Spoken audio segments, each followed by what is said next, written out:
You do the same with me.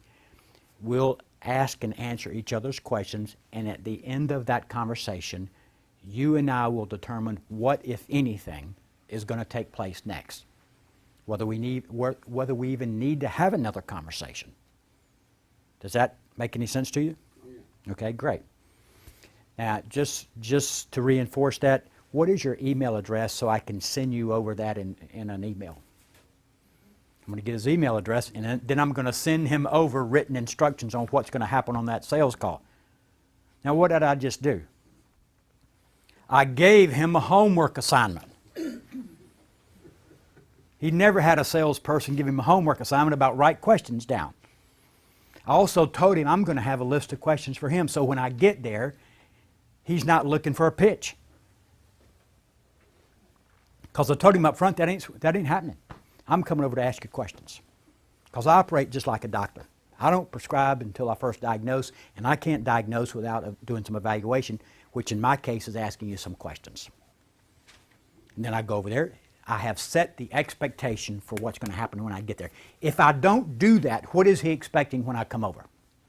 He's expecting a pitch. He's expecting a pitch, and he's expecting that I'm going to leave him literature and yada, yada, yada, yada, yada. I just told him I'm not doing any of that stuff. Okay? So that's how you would do it up on the phone call. Now here's how you do it if you're making an outbound call. You're making an outbound call. Jay's a prospect of mine. I've never talked to him before. So here's what it sounds like, and this is a mini version of it, but it's the same concept. I get him on the phone. Jay, this is Steve Clark. My name probably doesn't ring a bell. He's going to say, no, it doesn't. Then I'm going to say, that's okay. I didn't think it would. May I take 30 seconds and tell you why I called, and you tell me if we need to continue the conversation.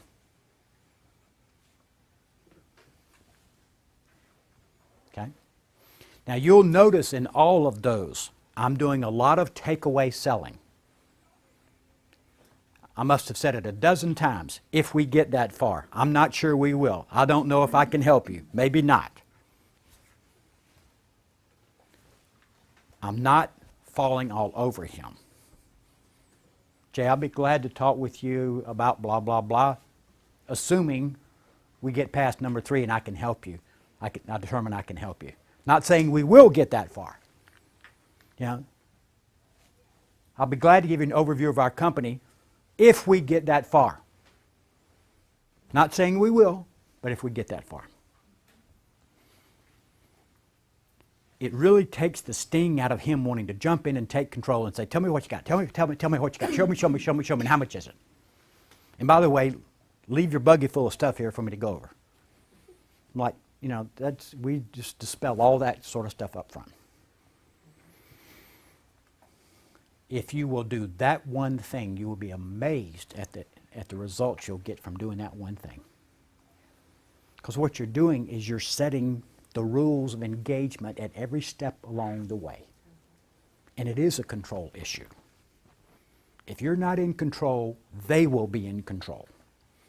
And then you'll be dancing like a marionette to whatever they want you to do. And when you do that, you're dead. Okay?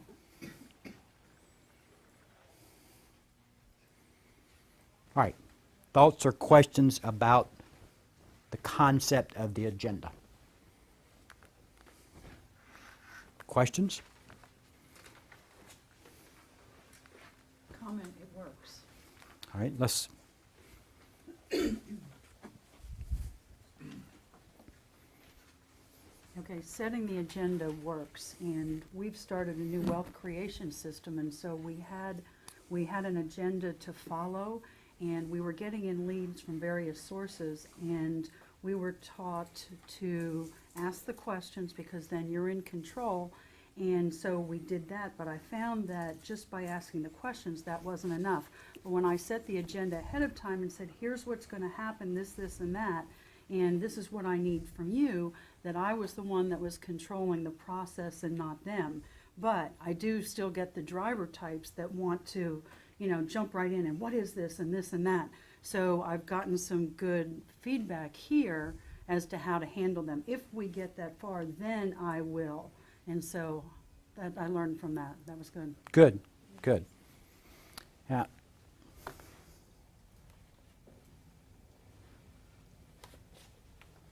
All right, Les, you said something to me a few minutes ago.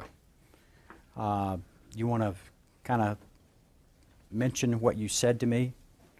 I'll step over on this side. So you want to mention what you said, what you told me up there about what this has reminded you of or your experience? Yeah, well, this reminds me of the calls that I've made and some of the previous training that I've received from you, and just actually getting it all back again because I've gotten sloppy and am not following the systems that I should be. How long ago did you hear this? 13 years ago. So I told you this 13 years ago. I taught you this 13 years ago. Yes, And you learned something new today? I surely did, Okay, and refreshed. good, good. So this is helpful, doing this again. This was very helpful. Okay, good. All right, thank you. All right, other questions or thoughts? Pretty simple to do, guys. Pretty simple to do. Just take the sheet, and even with your notes right here, you can do that. All right. It does work. It will work if you do. No, not going to happen if you're not doing it. All right.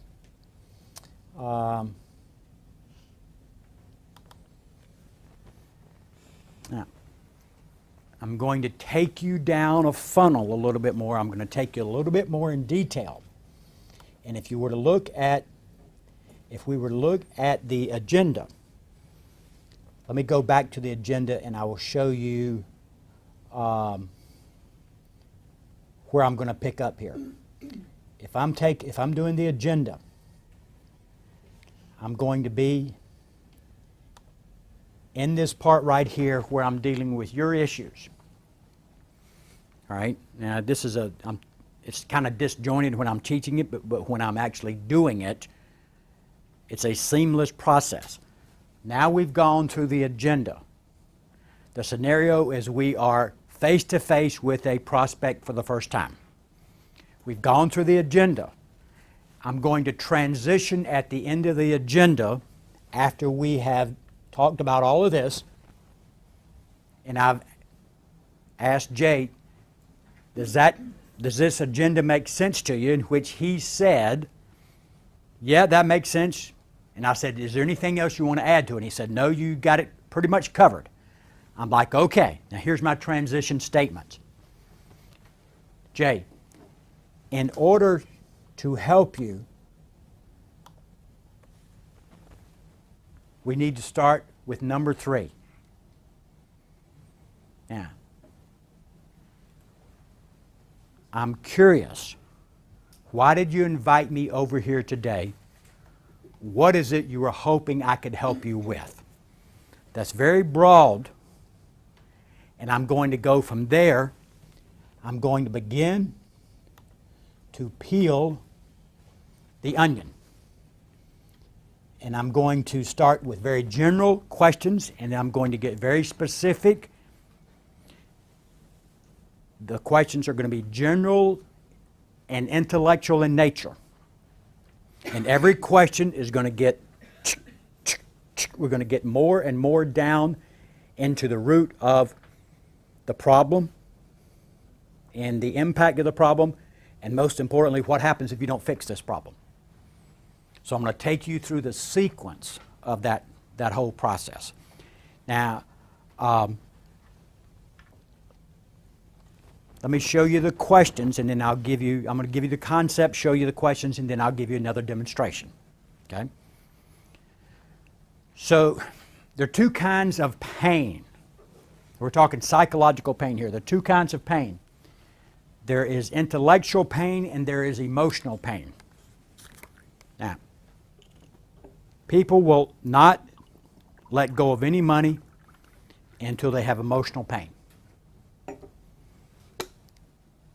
Very much like somebody would not go to the dentist who simply, had a minor dental issue and it didn't really hurt them very much. But if they happen to chomp down on something and they crack a tooth and they got a raw exposed nerve, they can't wait to get to the dentist.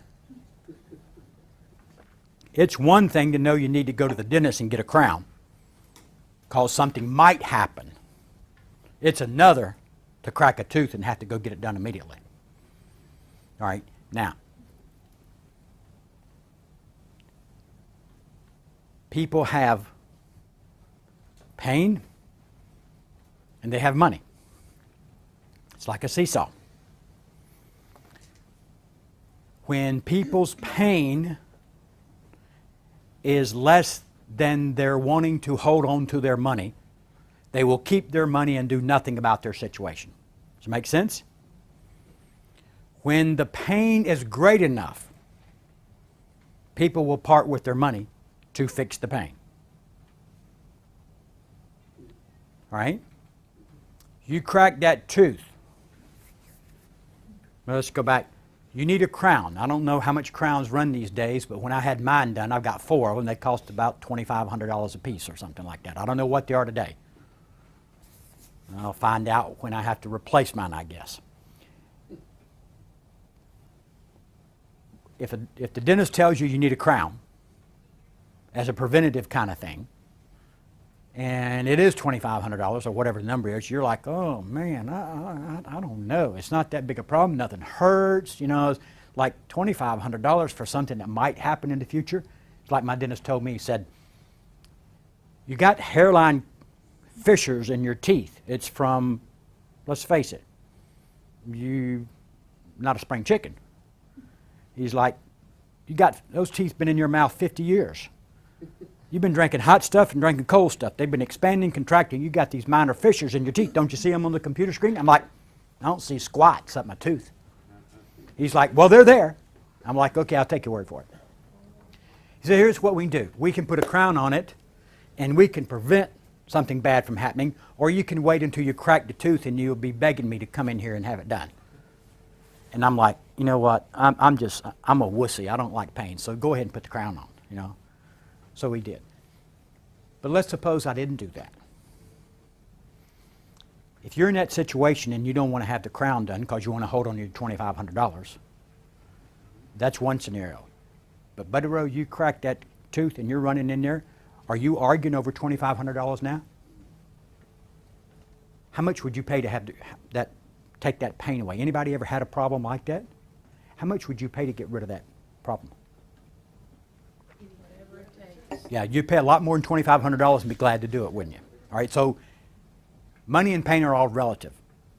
If the pain's not very great, you'll want to hold on to your money because let's face it, when you have to give up your money, that's painful too, right? When you got to stroke out a check for $2,500, that's somewhat painful, unless you're buying a boat or something else, So there's pain in letting go of money. So when the pain of having the problem is greater than the pain of letting go of the money, that's when people will let go of the money. If the pain is not greater than the pain of letting go of the money, people will keep their money. So here's what you have to do. You have to take people through a mental process that either they come to an awareness that they have more pain than they thought they had or know they have, or you have to take them into the future, like my dentist did me, to say, if you don't do something, this is what's going to happen. Take them into what's called future pain. And that's much easier to sell somebody who is experiencing pain today.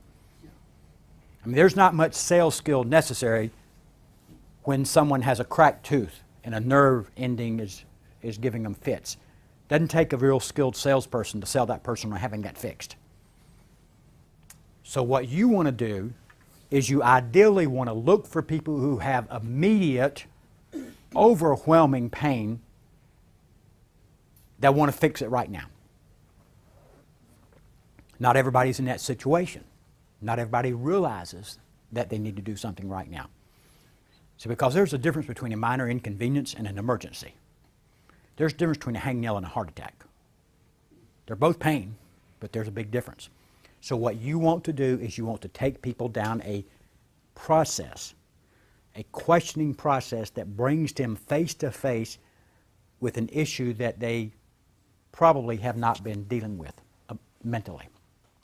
Because most people want to stick their head in the sand and ignore that they have a problem. And the fact of the matter is, hardly anybody does anything preventative. They wait until cure. They want to fix and break, they don't want to prevent. I mean, when do most people quit smoking cigarettes? Before or after their first heart attack? Truthfully, when do most people quit? Or their neighbor drops down. When do most people start saving money in life? Usually in their late 40s and 50s. You know why? The bells and whistles are going off because it's like a realization that you don't have much time left. Okay? You ever try to get an 18-year-old to save $100 a month? Save $100 a month at 8% annual return. At 65, you're a millionaire. You try to get an 18-year-old to save $100 a month, they're like, I ain't gonna live to be 65. That's ancient. Nobody lives that old, you know. But they get to be 45, and they're like, oh crap, you know. Same thing with selling. Okay, so I'm going to take you through this intellectual pain versus emotional pain. People will not let go of their money for intellectual pain. That's an awareness they need to do something, but they never do anything until it becomes a real dire situation. So here are some intellectual pain questions. Duh, pretty simple, right? What are the issues or concerns? What kind of issues, concerns, frustrations are you experiencing? What would you like to see fixed or improved about your current situation? These are not the only questions, but you certainly want to have these questions in your back pocket. It's okay to have them written out and carry them in with you on a sales call. Because after all, you've told the prospect you've got a written set of questions, right? Remember Paula said I was going to have some questions for you? Well, here they are. What I need to do today to determine if I can even help you, I need to go through and ask you these questions, just like a doctor would do if you went to see the doctor. Make sense? Everybody relates to that. What else are you concerned about? That's it? Remember when I started here earlier? I asked you guys to write down your biggest issue.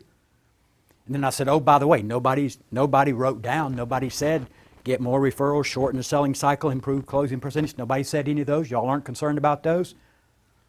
Well, you're like, yeah, we got those problems too. Okay, so I just reminded you of other problems you had that you didn't write down. Tell me more. Kind of like a psychologist, right? Mm-hmm, sounds good. Tell me more about that. Now that's probably good for several minutes worth of dialogue on their part. Meanwhile, you're writing. When did you first come to realize that this was a problem?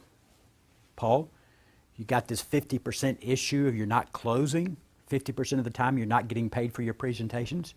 When did you first come to realize that half of your time was wasted? Said, I'm going to frame it in such a way that he's like, oh crap, I never thought about it that way. You know. How's that affecting you or your company? It's been going on for blah, blah, how long? How is that affecting you or your company? And there are a couple of different things here to pay attention to. There's company pain, and then there's personal pain. If you're talking to someone who is spending the boss's money, that's company pain. They don't really care. Now, if it's money out of their pocket, they care. So if you're talking with the owner, you don't want to talk about how's this affecting your company. It's like Yolanda. You're telling me that you got this problem and you think it's a $50,000 a year problem.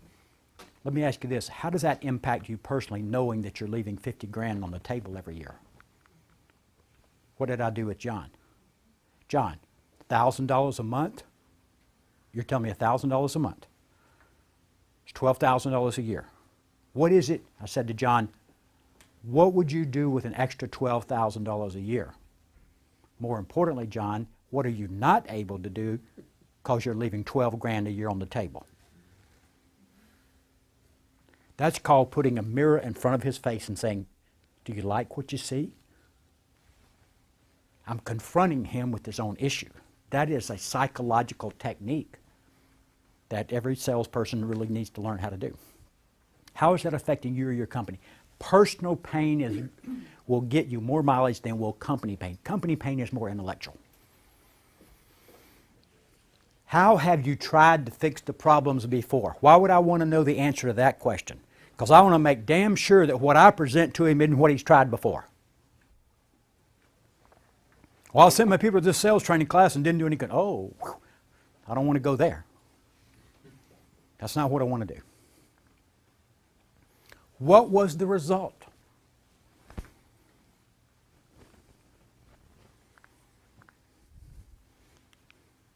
Who else besides you is concerned about these issues? I'm trying to flush out the decision-making process. Everybody will tell you they're a decision maker. Nobody's going to say, look, I'm a wimp in this organization, and all I do is gather information, and I'm just a wuss, and I have no power. Nobody's going to say that. Everybody's going to blow up their sense of importance about how important they are, and they're going to tell you they can make a decision, and they're lying through their teeth. You mean to tell me, Yolanda, you mean to tell me there's nobody else in your company that you even have to run this by or bounce this off of? You have the authority on your own signature to stroke a check for X number of dollars. Is that what you're telling me, or is there somebody else you're going to have to run this by? And you got to ask the direct question, just like that. If you don't, they're going to tell you at the end, oh, I need to check with my accountant. And you're thinking, God, why didn't you tell me that before? When you should be saying, why didn't I ask that? That's your fault, not theirs. Don't get mad at them for not answering questions that you didn't ask them. What is the impact on you, your department, or your company?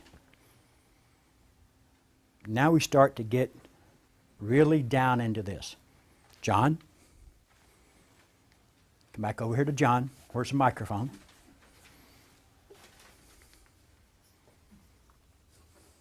All right. What is going to happen if you don't fix this $12,000 a year problem?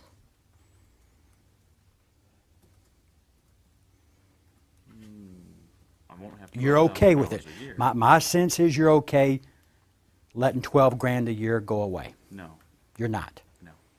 I'm not convinced. I'm not convinced that it's a concern of yours. You're smiling. Most people would be losing 12 grand, be pissed off. I don't sense you're pissed off at all.